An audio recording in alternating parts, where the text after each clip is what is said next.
Hello, good afternoon, everyone.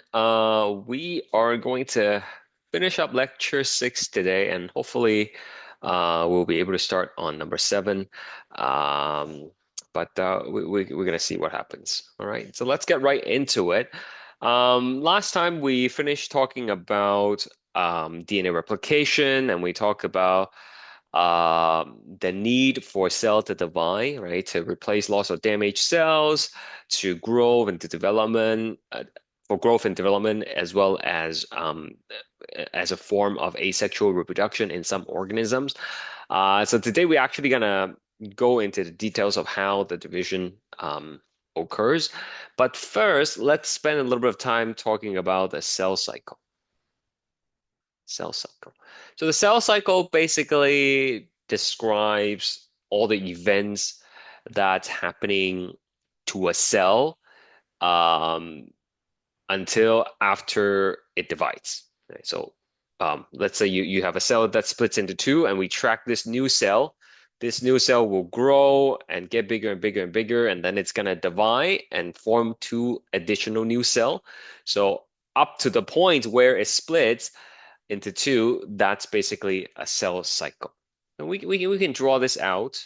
Okay, here we go. Let's draw a big circle, and we're gonna separate this cycle into two distinct portions. Okay, you can draw a big circle if you want. Now this part here, the bigger portion of the pie, if you would, this whole section, that is called interface. Interface. All the way right there. Uh, During interface, the cell is basically performing its normal function and growing and getting bigger and preparing for cell division. So the interface is about 90% of a cell's life before it, go into the division, roughly. Right? Of course, some cells gonna be able to divide more often than others. Like your skin cells, they form new ones relatively quickly, whereas some cells they don't really divide at all. Like cells of the heart, cells of the brain, they don't really divide. So this wouldn't really apply to them. But on average, most of the cell life is going to be spent in this interface, okay, where it is just again growing, performing normal function,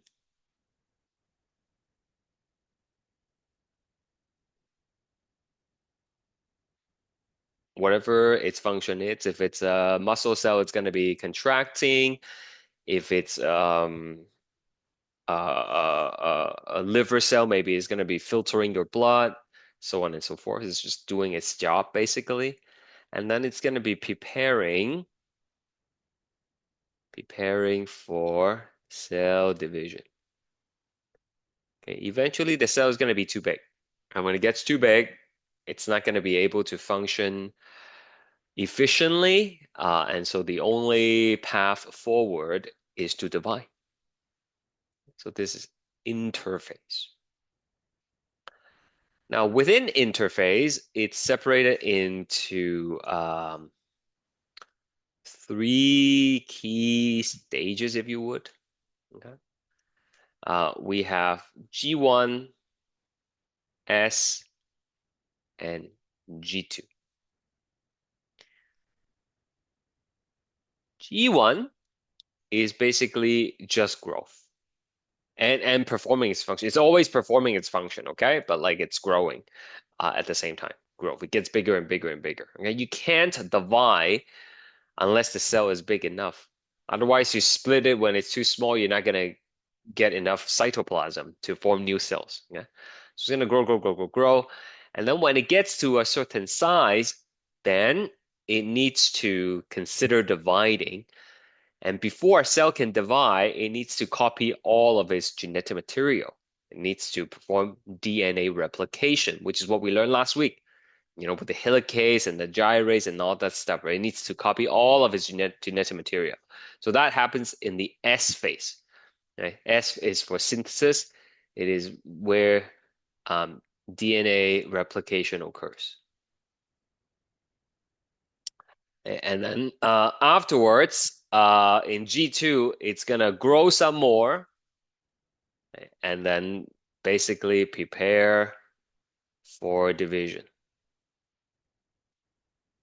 Okay, it's pretty much the same stuff, but like I put it into the respective slots now. So there are a couple of key things to add here. Between G1 and S, there is what we call like a G1 checkpoint. G1 checkpoint. The cell needs to kind of go through a checklist and make sure it is ready to proceed to the DNA replication step. So for example, it's going to check for quality of DNA, specifically like any damages, any mistakes. Right? If you identify mistakes and damages in the DNA, you're going to try to repair it, right, before you copy the DNA. Right? Like you don't want to start making copies of the genetic material if the quality is bad, right? You need to try to correct for it first. Another thing it's going to check for is the size and health of the cell. Is it big enough? Is it healthy? Has this sustained any kind of irreversible damage? Okay.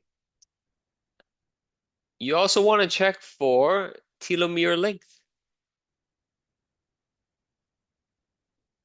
right? Are they long enough?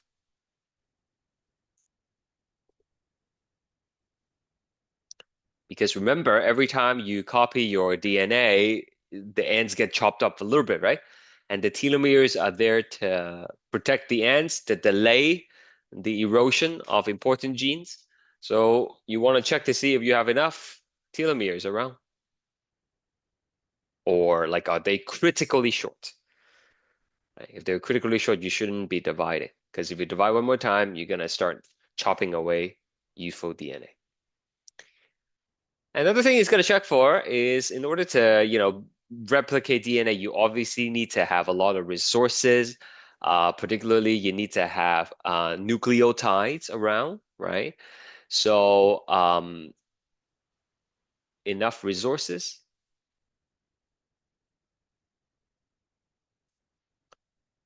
Example would be like, are there enough like ATP, nucleotides, right? If not, then you shouldn't divide. You don't want to start copying DNA and halfway through you realize, oops, we ran out of ACTGs. So can't copy the rest. Sorry. Right? We don't want that. Right? So that's what the G1 checkpoint is for. It's gonna go through this checklist, make sure everything is okay, and then it's gonna give the green light to go ahead and proceed to the next step. Right? If not, right? Sorry, the note's getting messy.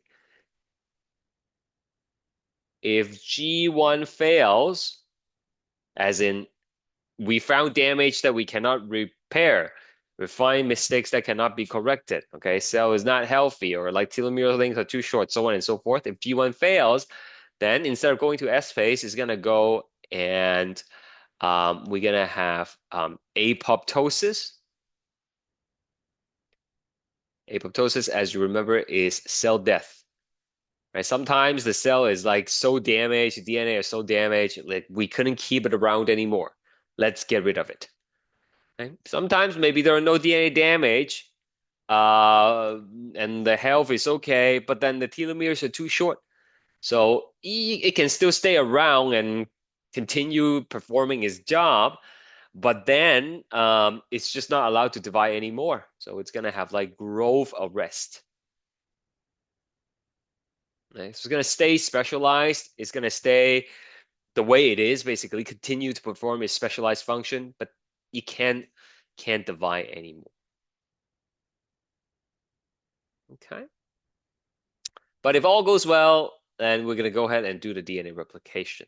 So that's gonna involve all the enzymes we learned about, right? The leading strand, lagging strand, DNA polymerase 3 and 1, the whole the whole party. And then we're gonna have another checkpoint here. This is the G2 checkpoint. After DNA replication, we want to do a quick check before letting the cell proceed, right? Again, we are checking for quality of the copied DNA. Did you copy everything, all 46 chromosome? Did you make any mistakes in your copy? Did you accidentally damage the DNA, right? While you copy. So you're gonna make sure that all of that are okay. And if not, if it fails, if G2 fails, then same thing here. Okay? If G2 fails, right, then either we kill the cell or we stop it from progressing. Okay? It can still stick around, right? Keep doing its job. Just can't divide anymore. Okay? And if all goes well, then the cell is gonna proceed to mitosis, which is the actual cell division. So about 10% of the time, this is actual cell division. So one cell will become two cell. And so like, you're gonna get a new cell, and then the other cell over here, each of these cells are gonna then go through their own cell cycle one more time. Right? So this is gonna go like cell cycle. Right? This one too. This one's gonna go and progress through the cell cycle. So round and round it goes until eventually the telomeres are gonna be too short. And after, 30, 40 rounds of division, then the cell is not allowed to divide anymore. Okay? Any questions?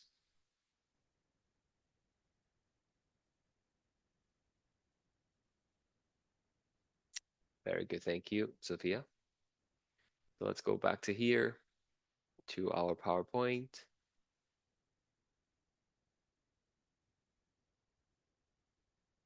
All right, so that's basically what we just wrote down, right? With the stuff here. This one looks a bit fancy because it's 3D, but it's the same information. And this talks about the checkpoint. Okay, G0 is growth arrest. Right? Like it's not allowed to grow anymore. Sometimes, it can come back in if, they get fixed up or whatever. But we're not going to talk about that too much. Right? All right, next we're going to talk about this mitosis. But before that, actually, I forgot. I need to teach you some terminologies and just some fine print stuff, okay? Before we get into the actual division. All right. Colors would be nice if you have them. So we have two sets of each chromosome. All right, so this is a chromosome 1 from mom, and then we have chromosome 1 from dad, chromosome 2 from mom, and chromosome 2 from dad. I'm just gotta put some numbers there. 1, 1, 2, 2, and of course, like 3 and 3, 4 and 4, all the way to 23, 23, right? If you're female, then the 23rd pair is going to be XX. If you're male, then it's going to be X with a Y. Okay, so for simplicity, we're not going to draw all of them. Okay, so just a couple of terms here, and then we're going to explain more later on. Over here, these chromosomes, the chromosome 1 from mom and chromosome 1 from dad, They are called homologous. Homologous chromosome. Right? These also are homologous chromosome. So these homologous chromosomes are same length, same size, and they contain same type of genetic information in the same order, right? I will explain this again later on, right? I'm just gonna say it one more time, but I'm not gonna write it down though, okay? For now, they are just chromosomes that are same length and same size, and they contain same kind of genetic information. Like for example, if you find eye color over here, you are also going to find eye color at the same place on the other chromosome. So same kind of information, but they don't have to be the same information, meaning it could be like brown eyes on one side, because your mom has brown eyes, for example, or it could be blue eyes on the other side because your dad had blue eyes, right? So they're the same kind of information, but not necessarily the exact same. Does that make sense? And we're going to come back to that concept later. All right. So basically, imagine this, right? If you have like 23 pairs of shoes, right? Nobody should have that many pair of shoes. But if you did, okay, 23 pair of shoes, and then you randomly throw them all on the floor, you would have no trouble pairing up the left shoe and the right shoe, right? Because the left shoe and the right shoe, they are not the same exactly, but they are similar enough for you to be able to find the missing pair. And that's exactly what happens here with the homologous. It's like the left shoe and the right shoe. Okay, they're the same size, same length, okay, but they're not exactly the same. Yet you can pick them out when all the chromosomes are like jumbled up. All right, so that's homologous chromosome. In a normal human cell, there would be 23 pairs of homologous chromosome. 23 from mom, 23 from dad. Are we okay so far before I tell you more? Yes. Okay, thank you. Um, I have a rhetorical question, okay? But I want you to answer it. You don't have to tell me. You can just answer it out loud on your own. How many chromosomes do you see on the screen here? Okay, it's not a trick question. Right? If you count it, you would see like one, two, three, four, right? Okay, so keep that in mind. Now, what's gonna happen is we're gonna undergo DNA replication. Right? The cell has successfully went through G1 and now it's going to copy its DNA before going to G2, right? G1, G2, like take getting your driver's license in Ontario, basically. So over here, let's see what's going to happen. Right? What's going to happen is we will copy chromosome 1 from mom. So now I will have an exact same thing like that. And then I would do that for chromosome 2 as well from mom. And of course, I'm going to do the same thing with the dad pair, so to speak, right? When I say mom and dad chromosome, paternal, maternal chromosome. All right, like that. So here I would have 1, 1, 1, 1, 2, 2, 2, 2, right? And 3, 3, 3, 3, all the way to 23, 23, 23, 23. Okay. Now these two copies are identical. Identical copies. And we call them sister chromatids. Sister chromatid.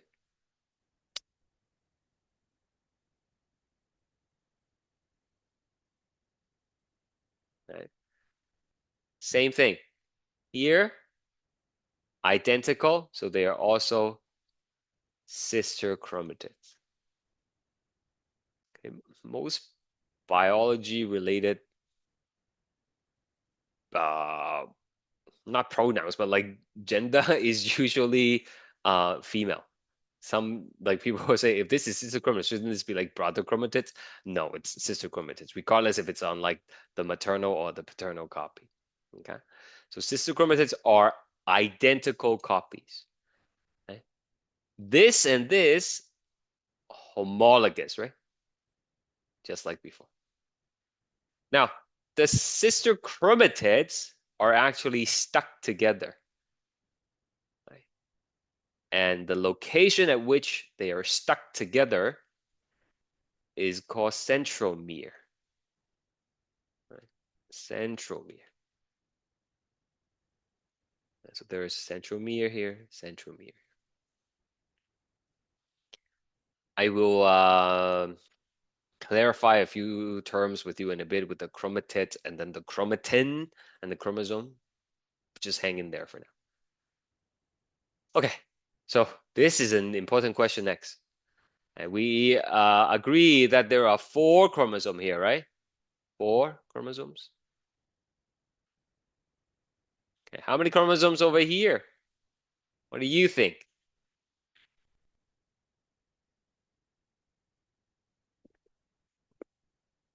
What's your instinctive answer? Four. Oh, how come you say four? Anyone else think it's yeah, most people would say eight, right? Okay, maybe Elvis read the notes or like you learned this before. And most people would say eight because like one, two, three, four, five, six, seven, eight, right? Okay. But here's the thing. Um, Biologists, we only count it as different chromosomes if they are separated. Yeah. So if they're stuck together, you still count it as one. So that's one, two, three, and four. Right? It's still four chromosomes. You know, my kids, they got like a lot of Kit Kats, right, from Halloween, and I don't want them to eat too much chocolate, so I split the Kit Kat uh, in half, right? So like each of them gets half, and then my younger one is like, oh, I wanted two, right? And so I took the chocolate bar and then I stab it in two, and then give it to her. Of course, she gets it's not really two, right? But that's what we're doing. If it's together, it's one, but once you break it, we count them separately, right? So these are four chromosomes, but eight chromatids. Okay. I hope that makes sense.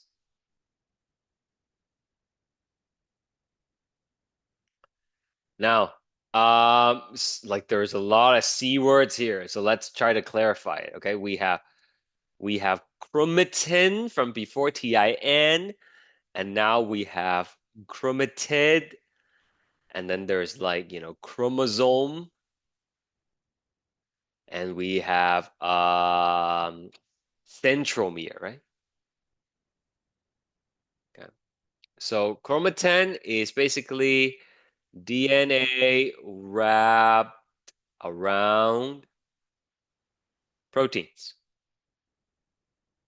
Okay, it is relatively uncondensed. Okay, it's not really coiled up.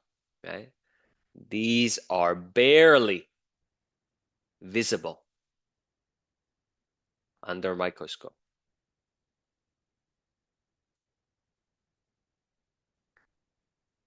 All right.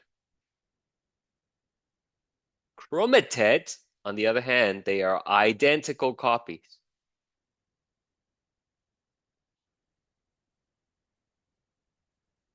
of chromosome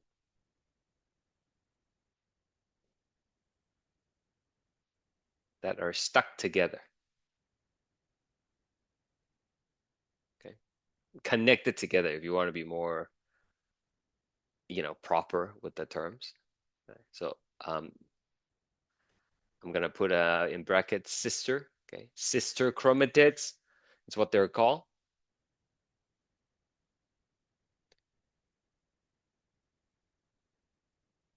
And then for the chromosome here, that's just like a condensed version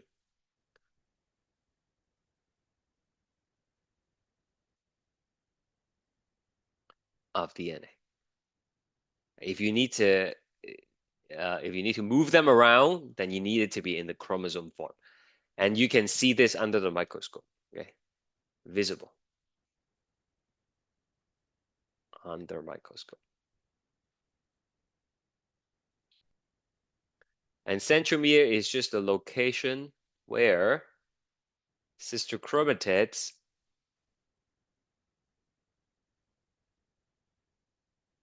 are attached at. Did I write it down for you? Oh, I did. Okay, yeah. Centromere. Yeah, that's like where they're attached. So, back to the shoe analogy, if that makes any sense to you. The homologous chromosome is like my left shoe and my right shoe. Okay, but after DNA replication, now I have two left shoes and two right shoes, and they're tied together at the shoelaces or something.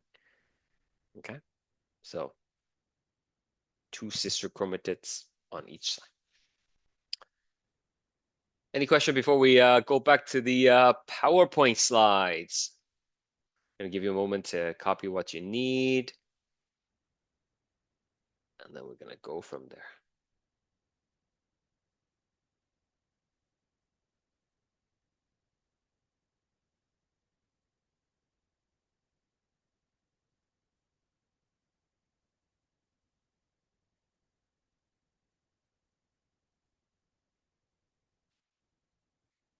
Okay, let's keep going then. So this is interphase, right? Not dividing yet. The cell is just, growing, preparing for the actual division, checking to see if it's ready to divide. And if everything goes well, then it's gonna basically copy its DNA. Right? So this is an actual picture of a cell that is in interphase. You can see there are three colors here. You can stain different parts of a cell using different dye. Okay, so in this case, the blue, the blue is basically the genetic material, the DNA. Okay, there is going to be the red, which is just going to show you the cytoplasm basically. And the greenish, yellowish stuff here, those are, I'm just going to call it green. Those are the spindle fibers, right? Spindle fibers are very old things that we've learned. I'm just going to remind you what they are. These are produced by centrioles. Okay, they help guide, actually not help, they do. Okay, they guide chromosome movement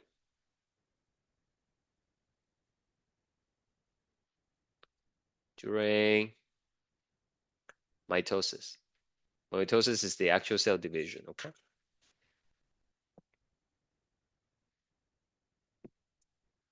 Now, can you see the chromosomes here? Like, the blue is the DNA because I told you so, right? But can you see the individual chromosome here? Like, you can look closer to the screen, right?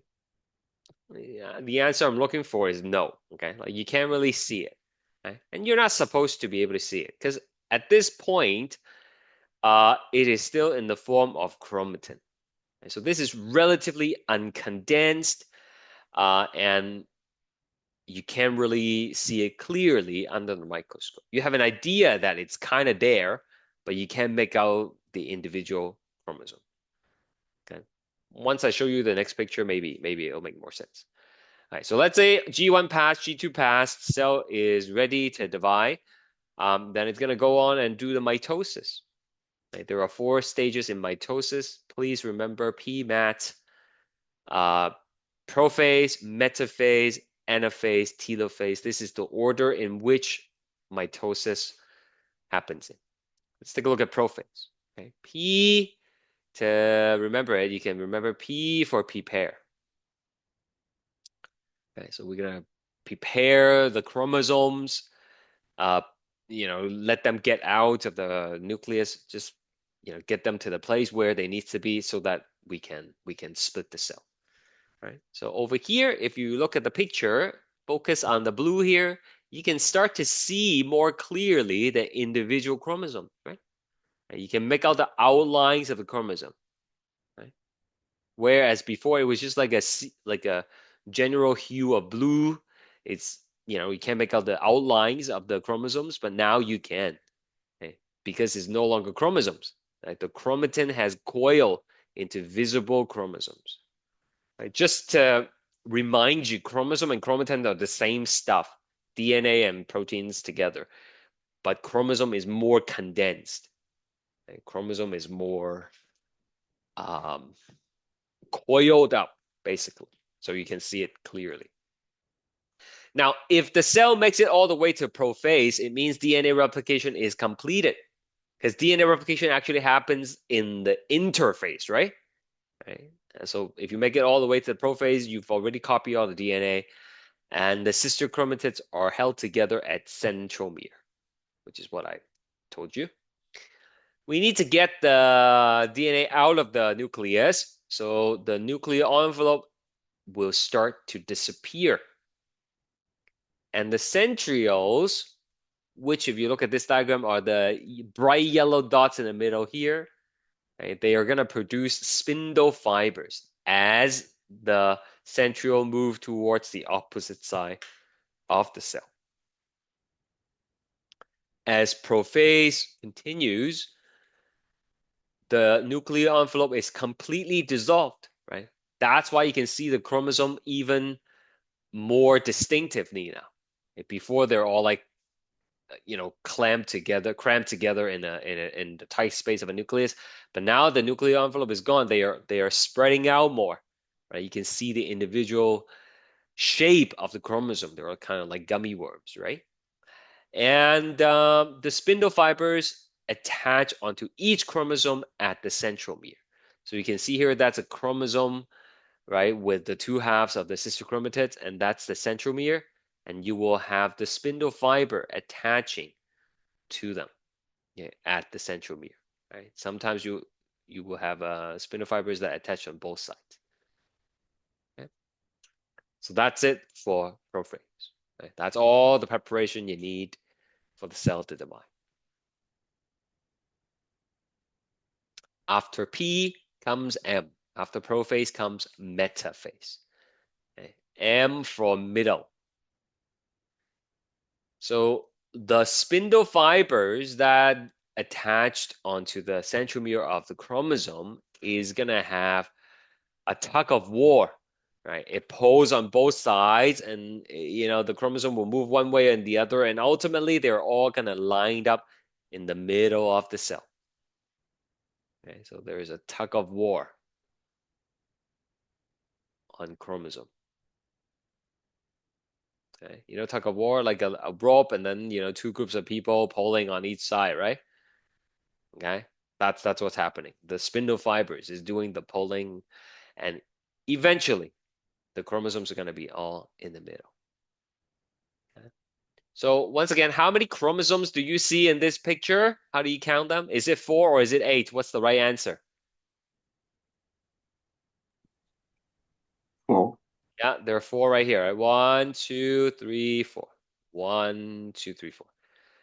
So after metaphase, it is anaphase. A for apart. Right? So the spindle fibers will pull apart the sister chromatids. So now there are 8 chromosomes. 1, 2, 3, 4, 5, 6, 7, 8. The idea is to divide the cell in two. So, each half of this chromosome, the sister chromatids, will move to the opposite side. So each of the daughter cell will get the same amount of genetic material. Okay, so anaphase, you pull apart the sister chromatids. And you can see here the chromosomes are separated.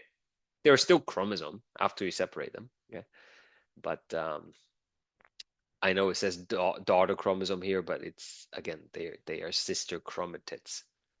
There's a lot of synonym here in biology, various ways to call the same thing. It's confusing, I know. So if you understand everything up to this point, then you're good. Because telophase, T for tear, okay? Tear to rip something in half to tear it. Okay. Telophase is just the reverse of prophase.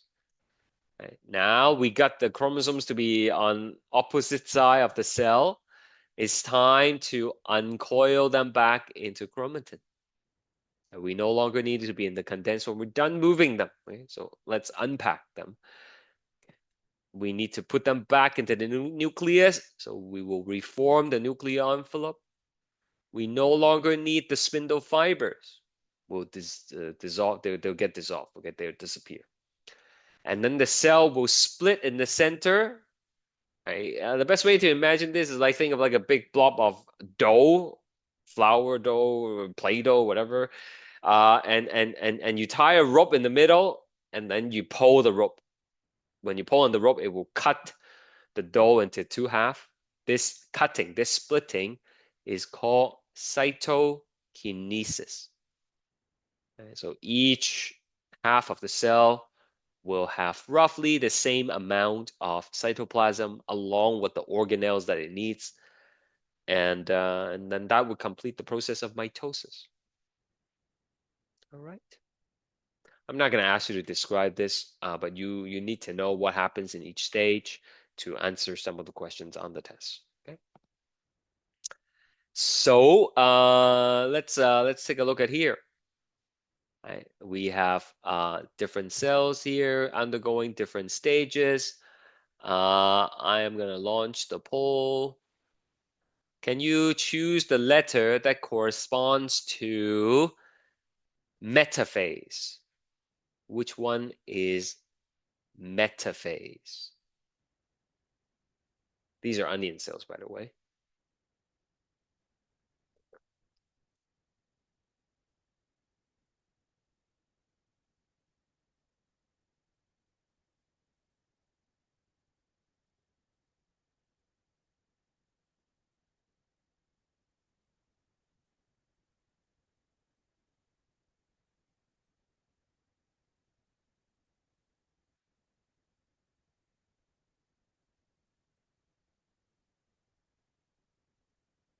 All right. Not a lot of answers coming in, but that's okay. Metaphase, M for middle, right? So this is metaphase. This first one right here. Everything is lined up in the middle. Okay. This one here, you can see the sister chromatids have been pulled apart. So this is anaphase. Can you find two other cells that are undergoing anaphase? Do you see them? Like you don't have to tell me. Like obviously you cannot point to the screen and show me, but like you should look for it right now. Do you see two other cells? Right? I guess you can tell me which row do you see them at, right? And then like which number, right? Under metaphase. Oh yeah, yeah, under anaphase. There's another anaphase. That's right. So there you go. There is another anaphase, and then there's another anaphase, right? You see? And so I might give you some pictures on the quiz to identify. How about this one here? Right? This one, if you focus, if you look closer, you can see the middle starts to have a wall that's going to divide them, right? So this is actually telophase. Telophase. And also telophase, the chromosomes are less obvious compared to anaphase because they start to uncoil, right? And then they're going to go back into the nucleus. So that's telophase. This would be prophase. Prophase. Okay. And something like this. What do you think that is? This guy over there. Anybody? Early prophase. Yeah, early prophase Prophase, right, or sir? yeah, or Yeah. even interphase, I would say, It, right? yep, Because interface. I can't even see the chromosome, Mm. right? And it doesn't look like the nucleus has been dissolved. So I would say this is interphase. Whereas prophase is very, you can start to see the individual outlines of the chromosome, right? And sometimes they are not clear. Like if you look at something like that, like like you're not really sure what's going on. This is interface. So like don't worry about those tricky situations. The ones I'm gonna ask you to identify on the test will be obvious, okay? I'm not trying to trick you. Um, Hopefully that's obvious by now. Any questions before we move on?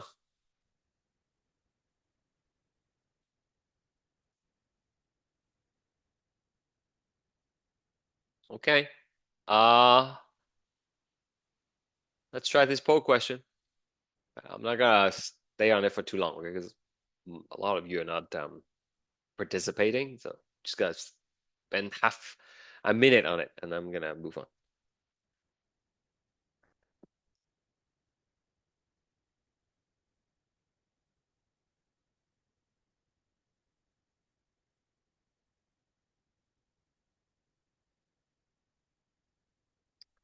Okay, the correct answer is prophase. Prophase. You need to get the chromosome out. Therefore, you need to dissolve the nucleon, Philip. Okay, how about this?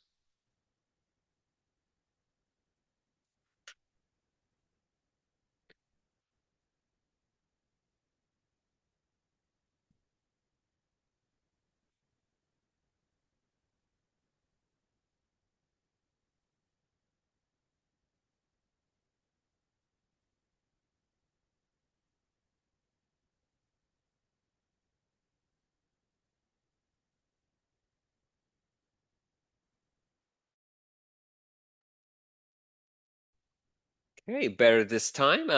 It's 16. Okay. So at metaphase, it has 8. That's like, they're still stuck together, but then at anaphase, they will separate. You split the sister chromatids, everything doubles, 16. I'm not gonna have time to go through this. You can think about it, and if you like, you can, email me and tell me what you think. Okay. So let's move on to this next part. This is a little bit confusing, but I'll try my best here. Okay. So we talked about a G1 and a G2 checkpoints earlier, and they are important to the regulation of the cell cycle, right? The checkpoint basically determines if a cell can go ahead and divide or it should like not divide. You can think of it as a system of traffic lights. If it's red light, you should not divide. If it's green light, you should divide. But the question is like, what's actually doing the checking, right? Like, what molecule is responsible for performing the actual checklist? A lot of times, it's actually done by proteins. It's actually done by proteins. And there are two types of proteins that we can think of. There are proteins that would serve as growth factor, and these would promote mitosis. So you can think of them as green lights. And then there are growth inhibitors, which would inhibit the cell cycle. So those behave like red lights. So in order to get the right amount of cell division, so that we can carry on bodily functions, but not uncontrolled cell division, you need to have the right balance between red lights and green lights and when to turn them on. Much like the real world. If you want traffic to go properly with, minimum accident, then the red lights and the green light has to coordinate, right? You can't have the green turning on all the time, or you cannot have the red turning on all the time. They need to be, just the right balance, right? So that the traffic can go properly. Right? So in the context of cell cycle, you need to have the right amount of green lights so that the cell can divide, but you also need to have the right amount of red lights so that you pause the division when it's not necessary, right? So the proteins that do these things are called growth factor or growth inhibitors. So far, okay, I hope. Now, there are two kinds of you know what? Let's just write it down. I think it's better if I write it down than to go. I went through the PowerPoint slides this morning, and it didn't go too well with my morning class. So let's try to write this down. Right, so we have two things here. Okay. Now these proteins that are doing the checkpoints, they need to be created, right? So the recipe to make the protein is in the DNA. Right? So a, a gene is basically a section of a DNA that makes a certain protein. So we have two kinds of genes here. Okay, genes. Okay. For the green light situation, which I'm gonna use green, these are growth promoter, growth factors. I think that's what I call them on the slide, growth factors.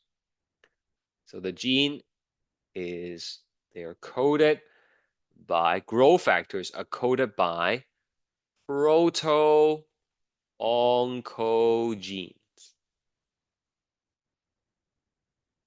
Okay. And then I will add a function here.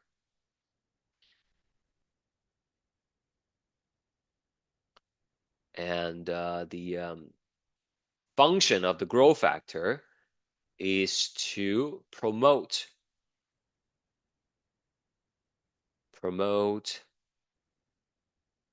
cell cycle.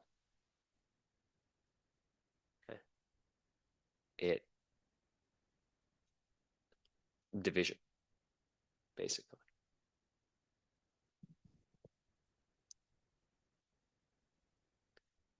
Okay, so if you think about the homologous chromosome, you would have two copies. Okay, two normal copies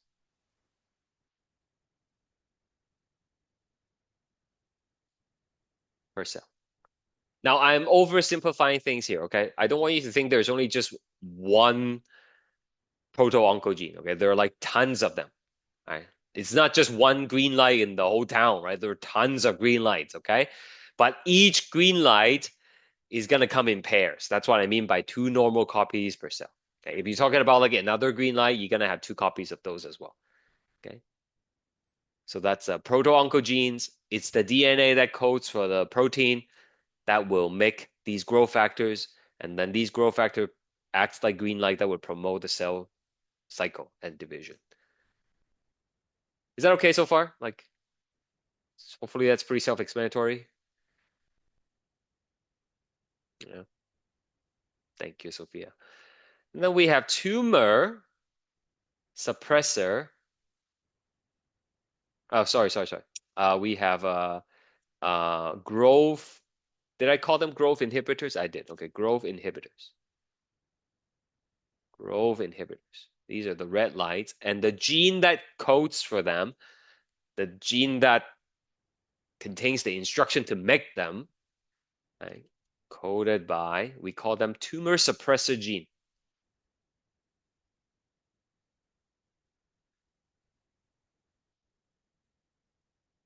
And the function is to slow down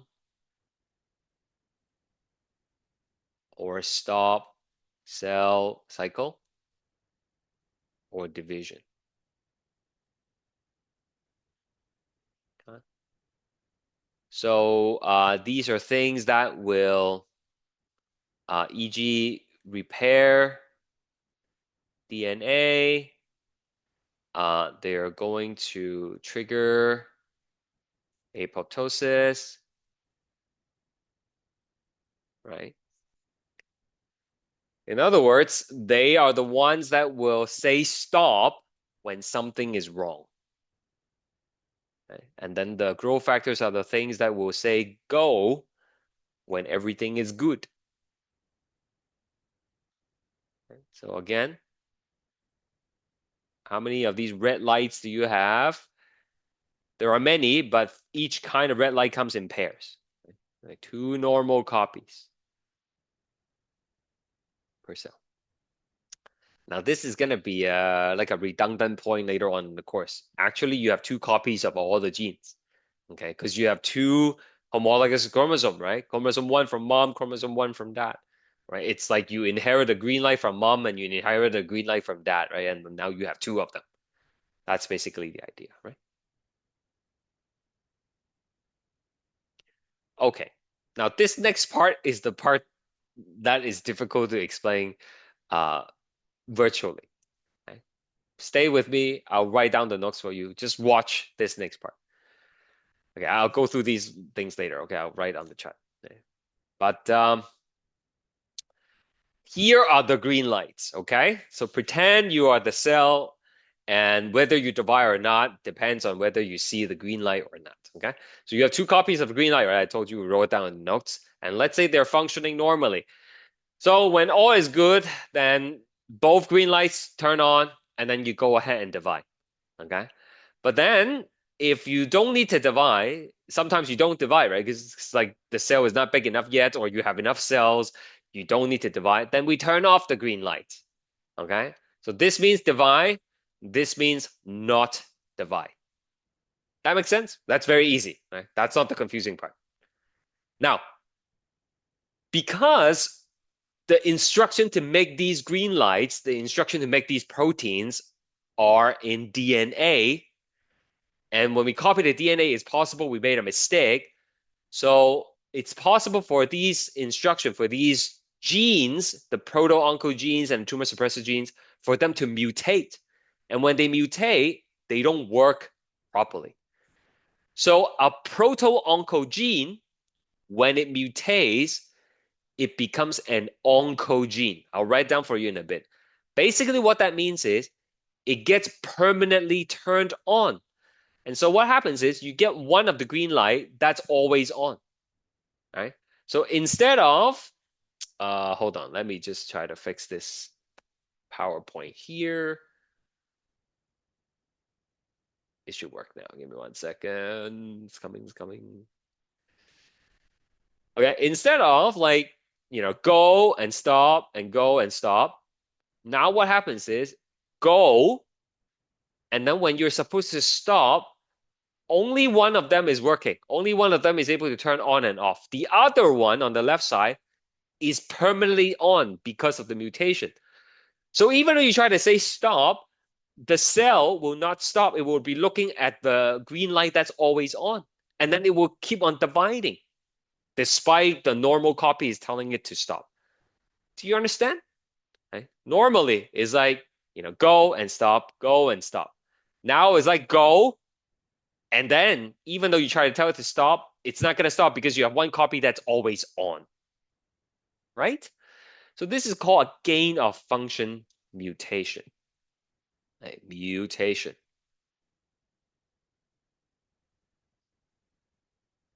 So the oncogene, proto-oncogene,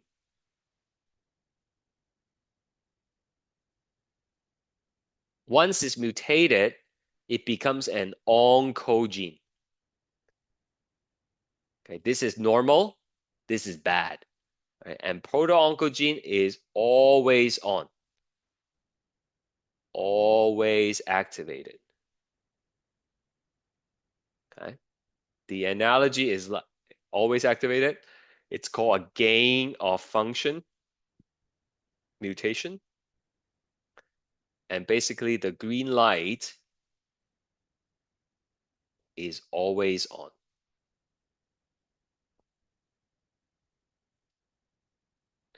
Only one of the two copies needs to be mutated for this to cause a problem. Okay.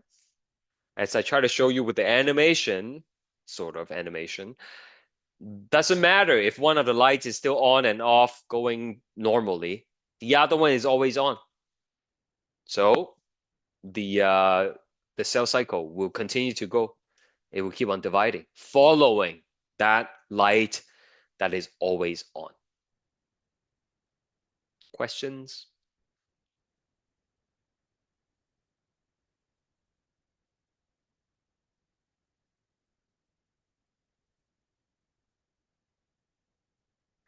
It's like if you approach an intersection and you two traffic lights, one of them is busted, but the other one shows green. What are you gonna do?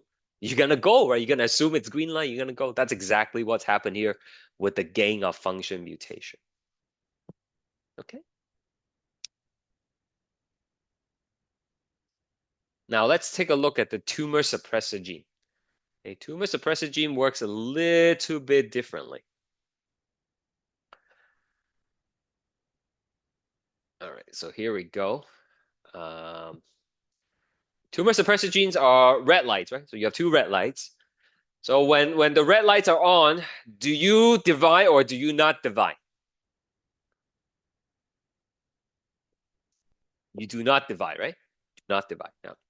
And then when the red lights are off, no breaks, you can divide. Okay. So stop, go, basically. Stop, go, stop, go. So let's say I have a mutation and the red light is not turning on anymore. Okay?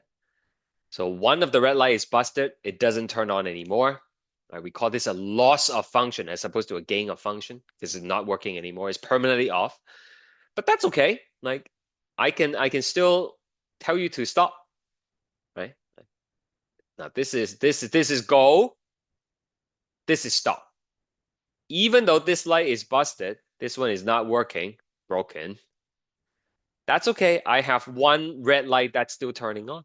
So in this case, right, if you just have one mutation, you are fine. It's only when both of the red lights are broken, then we have a problem because there's no way to signal a stop, right? I can't turn on either of the red light and the brakes are gone. Then basically the cell will divide and divide and divide. So in this case, right, the mutation, there's no special name for it, okay? Like after it gets mutated, it's still called tumor suppressor gene, but basically now it's always off, okay? This is a loss of function,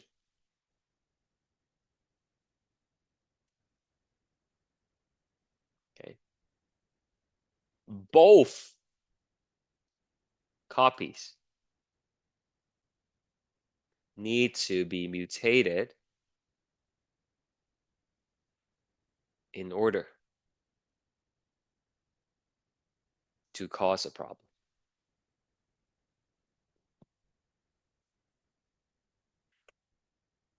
Right. So I don't know if you understand this red light, green light analogy. I'm going to give you another analogy, okay? Some people understand this better. So to speed up a car, we use the accelerator, right? And then to stop a car, we use the brakes. And then there's also like the handbrake that you can use, right? So in the case of oncogene, that's like if you have a stuck accelerator. If the accelerator is stuck, then the car is just gonna go, go, go, go, go. Right? One problem, and the car is gonna be uncontrolled. Over here, for the tumor suppressor gene, is like your brake is not working. Right? It's gonna be difficult to stop, but technically you can still stop with the handbrake, right? But if the brakes and the handbrake are both broken, then there's no way to stop the car, and then the car is just gonna be go, go, go, right? So oncogene, one hit, gain of function. Tumor suppressor gene, two hits, loss of function. Right? So when someone has cancer, right, like who do they see? What do we call the doctors that help cancer patients? Starts with an O. Oncola. Oncologist, exactly, right? So that's the same kind, yeah, same kind of gene. Sorry, same kind of root word over here.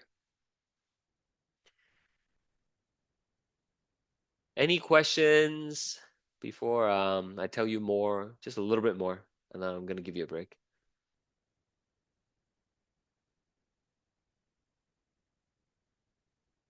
All right, so I hope that makes a bit of sense.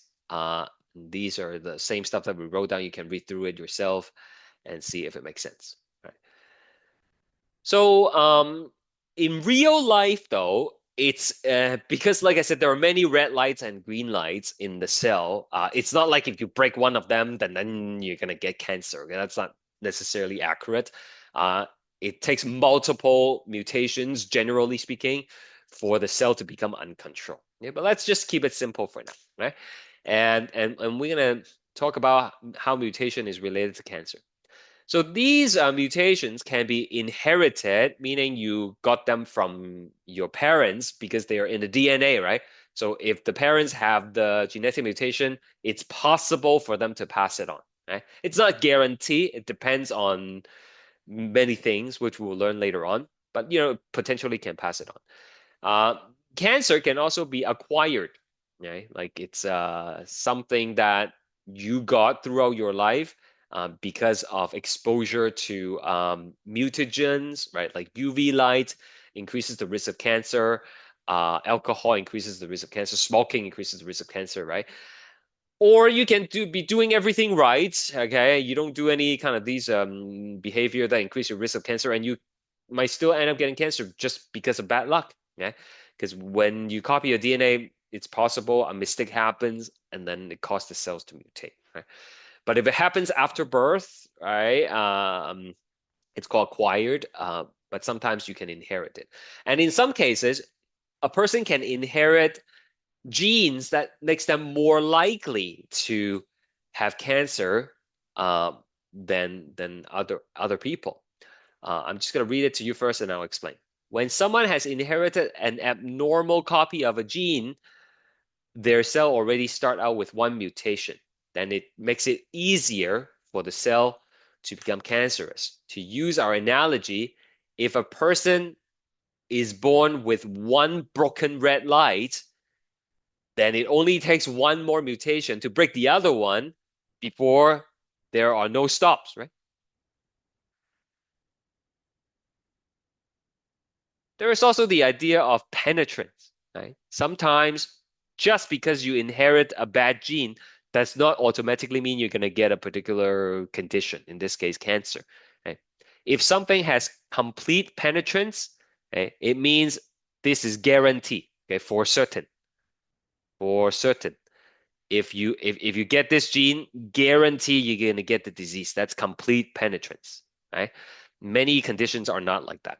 Right? And then there are like incomplete penetrance, which means let's say there's a 50% penetrance. It means there's only half a chance that you will get the disease if you have the gene. Okay. So a lot of people do these genetic testings. Right now, you can order them online and then send them to the lab, and then they will give you a report on, these are the conditions that you're prone to, and then they even will give you like the expected, like the life expectancy, like how long you're gonna live, right?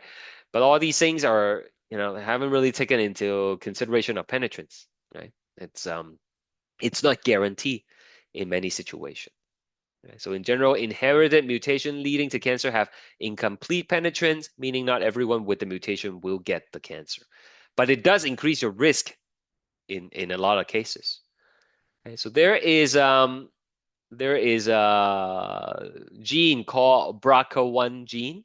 Okay, BRCA1 stands for breast cancer 1 gene. It is responsible for repairing damaged DNA or destroying cells if the DNA cannot be repaired.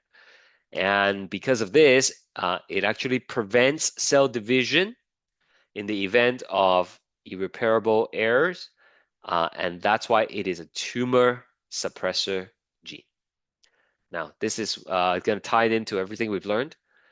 In the general population, 12%, around 12% of women will develop breast cancer sometime during their lives. Okay, that's just based on statistics. However, if the woman inherited one harmful copy of the BRCA1 gene, if they inherited one broken red light, the red light being the BRCA1 here, then the chance of developing breast cancer by age 70 is now as high as 55 to 65, okay, depending on, the demographics. Right? So that increases the risk substantially.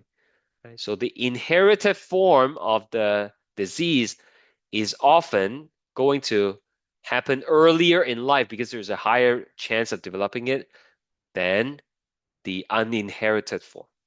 And here is why, right? Like visually, let's try to see why this is the case. You don't have to draw this. Okay, let's say you have a bunch of cells here. Okay, and we are talking about tumor suppressor gene here. Tumor suppressor gene. Okay, we need 2 hits to have a problem with the cell. Okay, both red lights has to be broken. So let's say this is just a normal individual who did not inherit a broken red light. They have not inherit a tumor suppressor gene that's mutated. Right? So let's say sometime in their life, one of the tumor suppressor gene mutated. Is that going to cause cancer? Well, no, because there is like a backup red light in this cell, right? But let's say later on in life, they have another mutation here. Is that going to cause cancer? What do you think? Yes. Yeah? Anyone No, else? No? Change your mind? Okay. Anyone else? that there is a penetrance, yes. What's that? I'm sorry. According to the penetrance, Oh, the penetrance. Yeah, okay. So let's say the penetrance is it's complete for the sake of discussion. Okay. Is this gonna get create cancer? So Kizia said no. Anyone else? yes. Okay. Some yes, some no. All right. So actually, this is fine. This is fine because look, this cell has 2 red lights and only one of them is broken. So as far as concerned, it's fine. It's not gonna be in control. This cell, one of the red light is broken, but the other one is working. Right? So when is it going to be a problem? It's going to be a problem when you have the same mutation that happens twice in the same cell. Right? So now this cell is not going to stop and it's going to start growing and growing and make more of itself.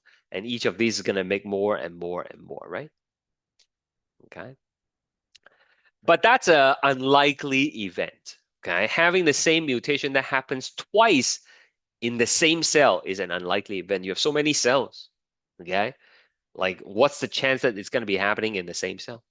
It's like this, okay? Like you blindfold yourself, and then you face the wall backwards, okay? And then you start throwing, you know, eggs at the wall, I guess.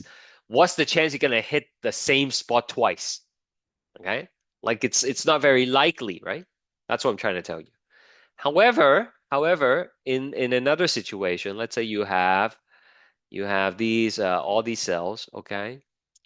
And then there's one hit here for all of the cells because this person inherited a bad copy of the gene from their parents, right?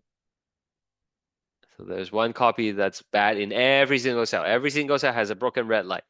So now any mutation in any one of the cells will be able to cause it to turn cancerous. And now it's gonna just start dividing and dividing and dividing, right? That's what this is saying. If you don't have a bad copy inherited, only 12% chance. But if you're already born with one bad copy, then the chance is much higher for this particular form of cancer. Some of you might know Angelina Jolie. She underwent double mastectomy because she inherited um, the mutated BRCA1 gene from her mother. Okay, her mother died from the disease, and because she inherited this copy, statistically speaking, she has a high risk of getting breast cancer. So she didn't want it to happen to her, and so she went ahead and had the surgery to remove her breast, and it's like a preemptive, right, option for people who are high risk. Right? So for more on that, you can look this up on Google. All right, I think we should take a small break. It's already getting late, but let's take 5 minutes and we'll do more when we come back. See you in a bit. Okay, let's keep going here. So, hopefully you understood the oncogene and tumor suppressor gene mutation. Basically, if you tilt the balance of red lights and green lights, so to speak, the cell is gonna have uncontrolled cell division. And when a cell divides in an uncontrolled manner, it leads to the formation of a tumor. And the fancy word for tumor is a neoplasm. Neoplasm, a new growth, basically, new body of cells, right? So the neoplasm can be benign or malignant. If it's benign, then it means it is not dangerous. Usually you can remove it with surgery, unless it's like in a tricky part of the body, then it might be a bit of a problem, but it's generally not dangerous and it's fine.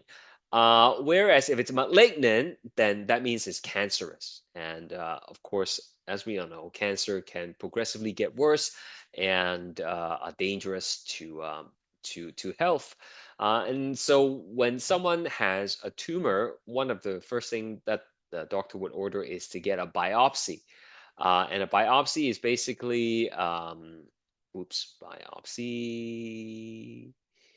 is basically a sample of the tumor, and they will analyze the tumor to determine whether it is uh, benign or malignant. And it turns out cancer has 6 characteristics. So these are features that they look for to determine whether something is cancerous or not. So let's take a closer look at each one of these things. First of all, cancer cells have self-sufficiency in growth signals. They no longer require external signals to divide because they created their own permanent green light. If the proto-oncogene mutates to an oncogene, then the cell will be able to stimulate itself, right, through these permanently turned on green lights. So they would just divide and divide and divide. And to make this worse, they often will be insensitive to anti-growth signal. Okay. If you tell the cell to stop divide, they ignore it. They ignore all the red lights. Okay. They just keep on going and going. They divide, divide, and divide. Okay. So first two things, cell sufficiency in growth signals, insensitivity to anti-growth signals. So these two things combined will cause the cell to grow aggressively, to grow and to divide aggressively. Typically, when a cell is growing very fast, there are signals that will trigger apoptosis. Right? It will cause it to have programmed cell death and destroy itself. But more mutation can accumulate in the cancer cell and make them have the ability to evade apoptosis. Okay, they're not gonna uh, be bothered by this, and they essentially become immortal. We talked about this before in lecture 3 when I taught you about HeLa cells, right? Those are ovarian cells that are taken from a cancer patient, and you can virtually grow them forever in in a petri dish. Okay? Next hallmark is sustained angiogenesis. Genesis is to create, and angio is blood vessel. So angiogenesis is create new blood vessels. Okay. To sustain the rapid growth of the tumor cells, cancer cells, it needs a lot of nutrients and resources. And so the ability to redirect blood vessel growth into and around the tumor help establish its own supply line to the cells. Okay? So essentially, it's leaching the body's resources to fuel the rapid growth of these cancerous cells. Next hallmark is limitless replicative potential. Okay? The cancer cells can keep on dividing and dividing and not become senescent. Right? Last week I taught you when the telomeres get critically short, the cell cannot divide anymore. It becomes senescent. It becomes old, right? But because in telomere in cancer cells they have telomerase. Okay? They turn on the telomerase, which allows them to reset the telomere length, and in turns allows them to keep on dividing without ever getting old, so to speak. And at advanced stages of cancer, they can start to invade surrounding tissues. If they exhaust all the nutrients at the current location, then they start spreading to other sites and even other organs. And that's called metastasis. Okay, metastasis is spreading to another organ in the body.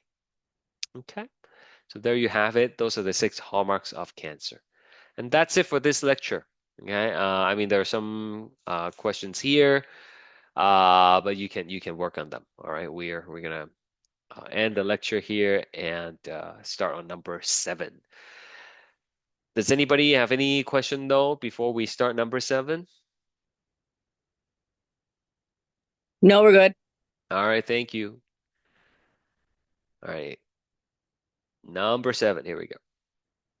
All right. So 7, 8, and 9 will be a little bit different. So far in the course, I'm sure you would agree that it has been a lot of memorization. And you have to know a lot of facts and things like that. Yeah, I mean, you still have to do a bit of memorization for 7, 8, and 9, but a lot of it is actually application questions, okay? So it's like problem solving, similar to what you would do in math class or chemistry class. So maybe that's a welcome change for some of you. Maybe it's going to be more difficult. I don't know. You tell me. But I'm just prepping you to let you know there will be more doing and less memorizing.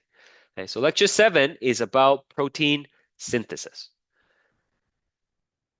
All right, so protein synthesis, as you know, starts with transcription, which is making a copy of DNA in the form of RNA, and then we're going to do translation afterwards as well, right?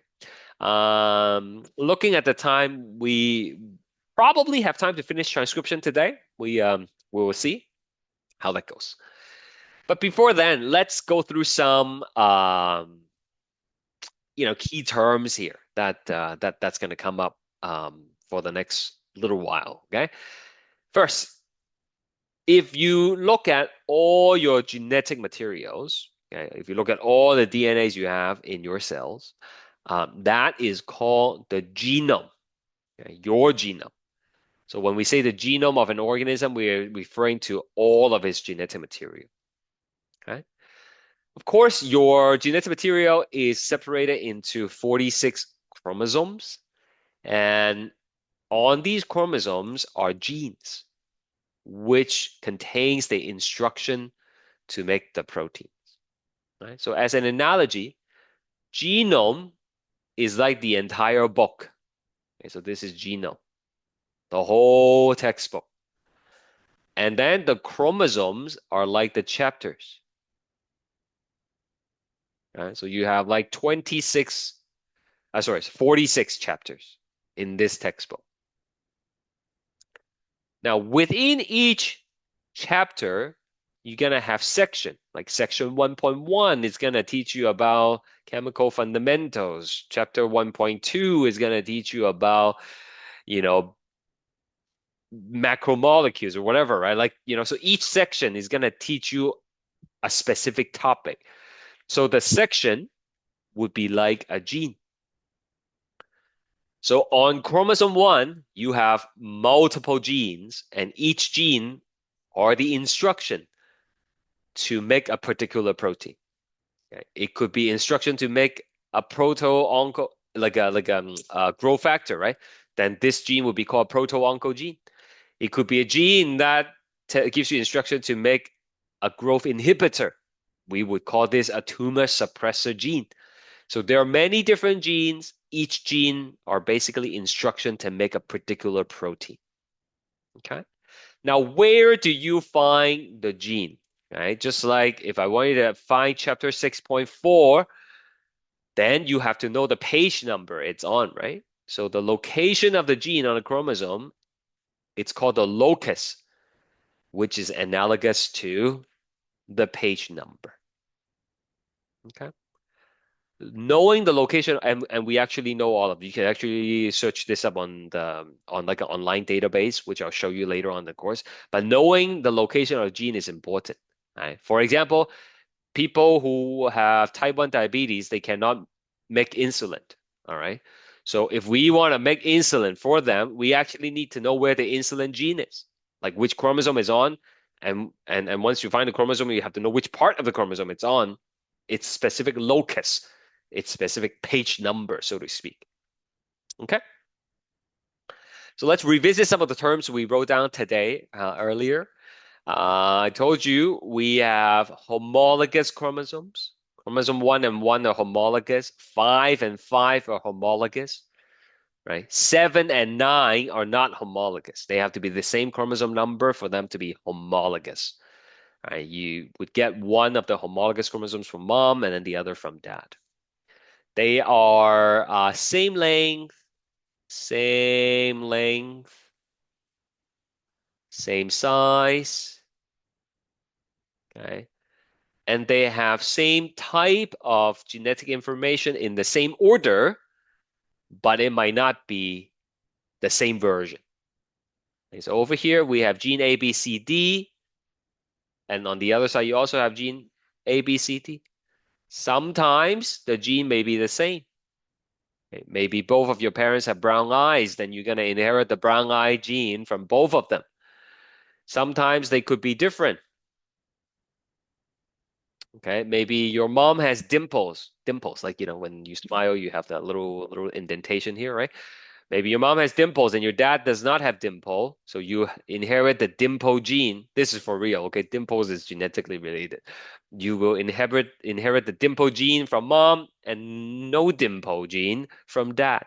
Right? It's the same type of information, dimples, but it might not be the same gene necessarily. Okay, yes dimple and no dimple gene, right? Same thing. Right? Here it might be another one, maybe curly hair from one parent and straight hair from the other. And over here, they are both the same. So maybe type A blood and type A blood. Right? So the order of information are the same, but the version does not necessarily have to be the same. Okay? So different versions of a gene is called an allele. Right? So example, eye color gene can be like um, blue eyes or brown eyes. Okay, like obviously there are other eye colors as well, right? Like green eyes, hazel eyes, whatnot. But these are different versions, all right?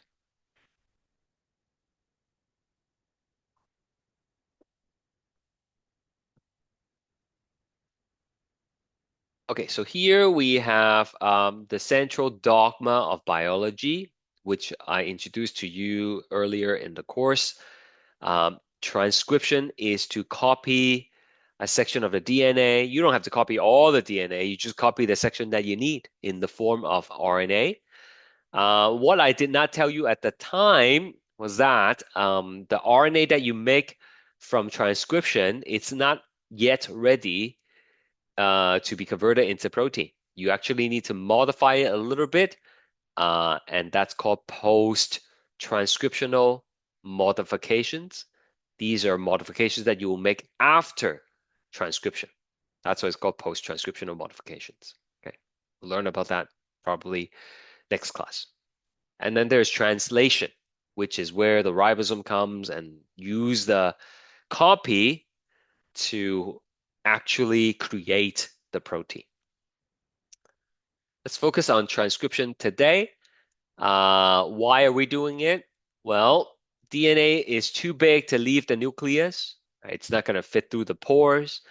And we don't actually want the DNA to leave the nucleus anyway, because it's like, dangerous for the DNA to be in the cytoplasm.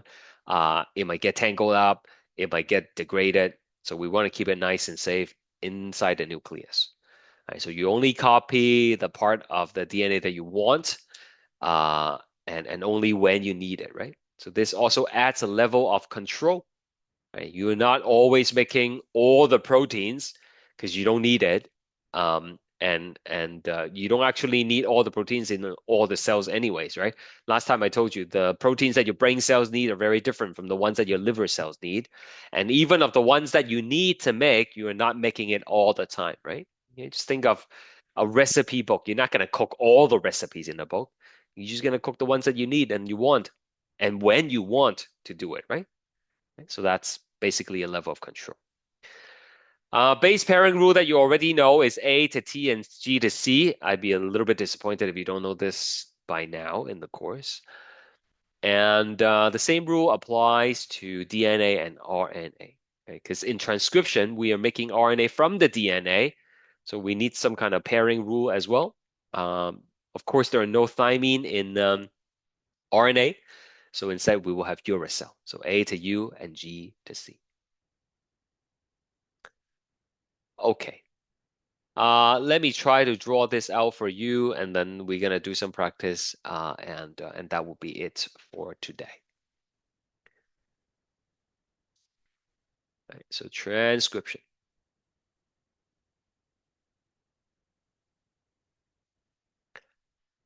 Now, so you will have your DNA here.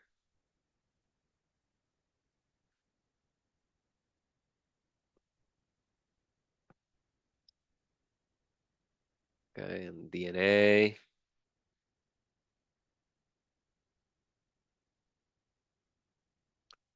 And then it's gonna be like, this all the way, but it's difficult to draw, so I'm gonna just replace it with a box. Okay, but you know it's DNA. Okay, you know it's double-stranded. Okay, so this box right here, this whole box, that's a gene.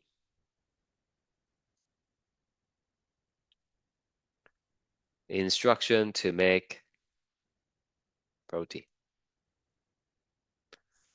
Right? It tells you what amino acid to put together. We'll learn how to decode it on Wednesday, but the instructions are there. You can read the ACTGs, and it will tell you which of the 20 amino acids to put together. So remember, the whole thing is DNA, even though I draw them differently, okay?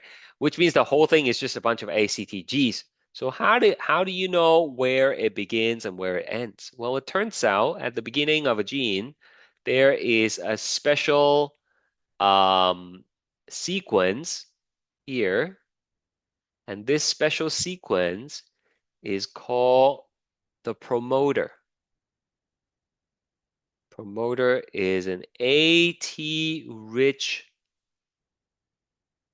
region that marks the beginning of a gene.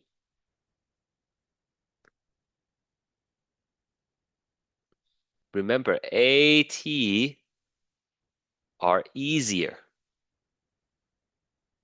to separate compared to CG, because there are only two hydrogen bonds holding them together. So it makes sense for the promoter to be AT-rich. You want to be able to separate it easily to gain access to the nucleotides and therefore to copy it.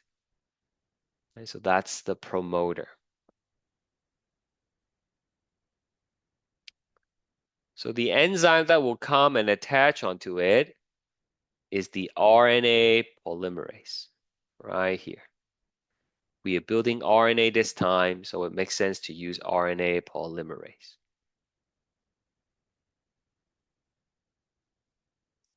Okay, so that's step one, is initiation.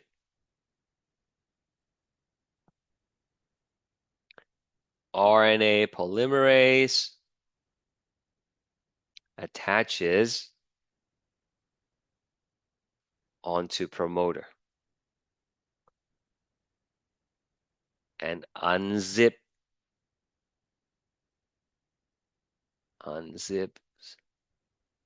the DNA.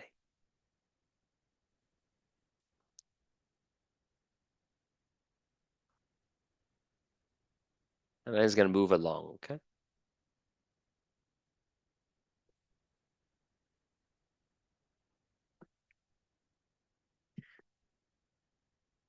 Now as it moves along, okay, I'm going to try to like zoom in here for you. Okay. This is going to look very similar to DNA replication. Okay, so we're going to have a coding strand here. Coding strand. Okay. It looks similar to DNA replication, but it's not. Don't get confused, okay? Like this has nothing to do with the leading strand and the lagging strand. It's completely different, right? So we have the coding strand here, and then we have the template strand.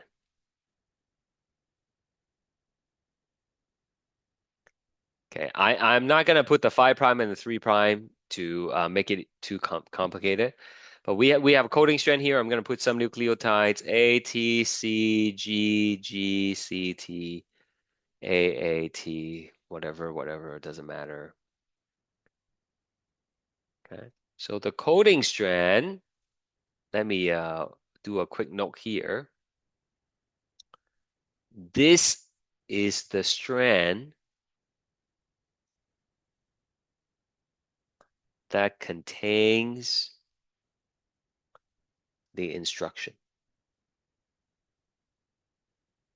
Okay, the coding. This is the strand we want a copy of.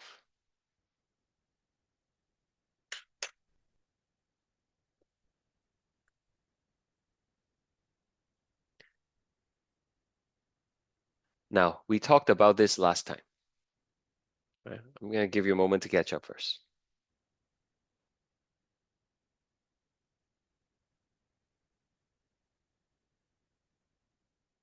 Oh yeah, you telling me the other strand, Annabelle? Yeah, very good. Okay, we're gonna get to that in a second.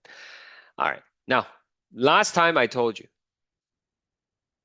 because of how enzymes work, it's not able to copy this directly. Okay? Like if I ask you to copy this, right? I said last time, if I asked you to copy this sequence, you would just copy it exactly as you see it. You see A, T, C, G, G, you're gonna write A, T, C, G, G, right? That's easy, right? But because of how the enzyme works, they cannot copy directly. If I ask the RNA polymerase to copy this, it would actually make the complementary strand. So it will make like, UAGCC, so on and so forth. But we don't want that. We want the coding strand. We want to have a copy of the coding strand so that we have the instruction, which is what the template strand is for. Okay, so template strand over here, let me write it down first and I'll show you. Template strand is the strand. This is used by RNA polymerase to build the messenger RNA. Okay, so you have the coding strand here. Of course, the template strand will be complementary because that's the property of DNA.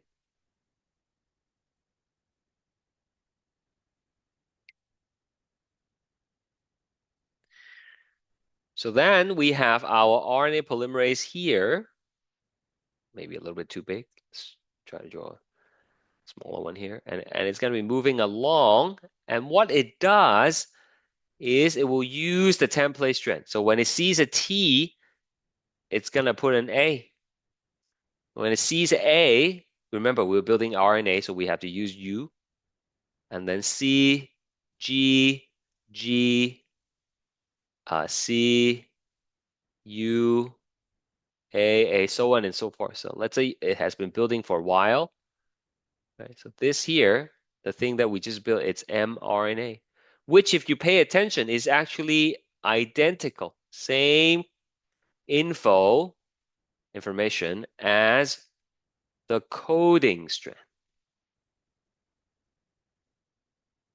Okay, so in order to make a copy of the coding strand, you have to use the template strand. If you use the coding strand to build, then you end up having the complementary strand, which means the instructions are going to be all wrong. Is that okay? Let me come back to this quickly. I just want to show you a picture, okay? It's like this, right? It's like if you want to make a mint a coin, all right? Like a nickel here in this case. Right? Obviously, the mole here is backwards, right? Okay, but if you pour the metal in and let it set, and then you take it out of the mold, then the coin will look the way it's supposed to be, right? But the mold you use to make it has to be a flipped image, right? If the mold looks like exactly what you want it to come out as, then the coin is going to come out backwards. In the same sense, if I want the coding strand, I have to use the template strand to make it. So when it comes out, it's going to flip and it looks like exactly what it wanted to be. Is that okay?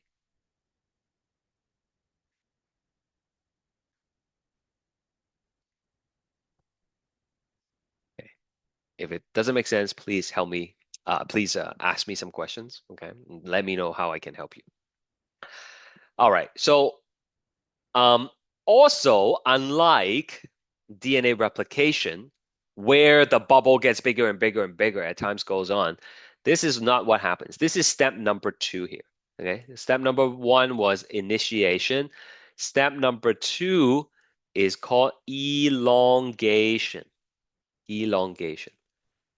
As RNA polymerase moves along the DNA,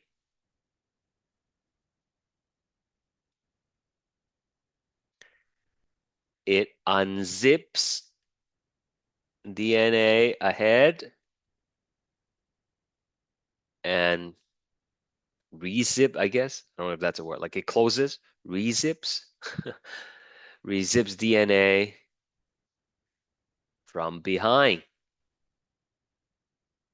Okay? Because you wanna leave the DNA undisturbed.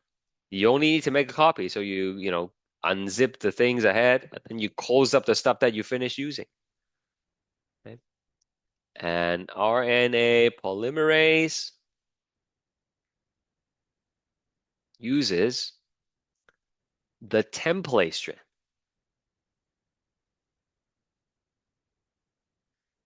to build the RNA.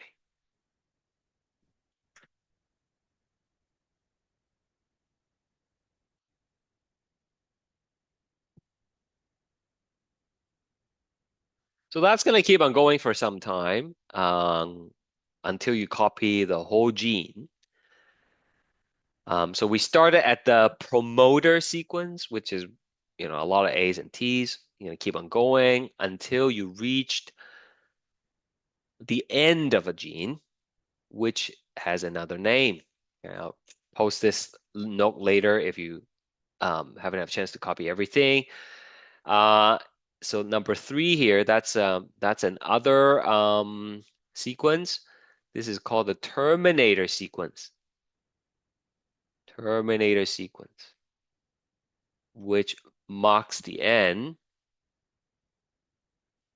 Sorry, marks the end of a gene. So step number 3 of the transcription process is termination.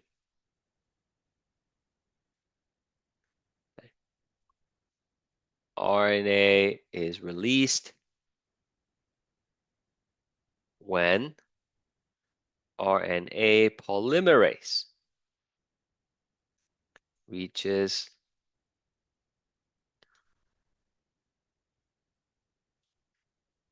the terminator sequence.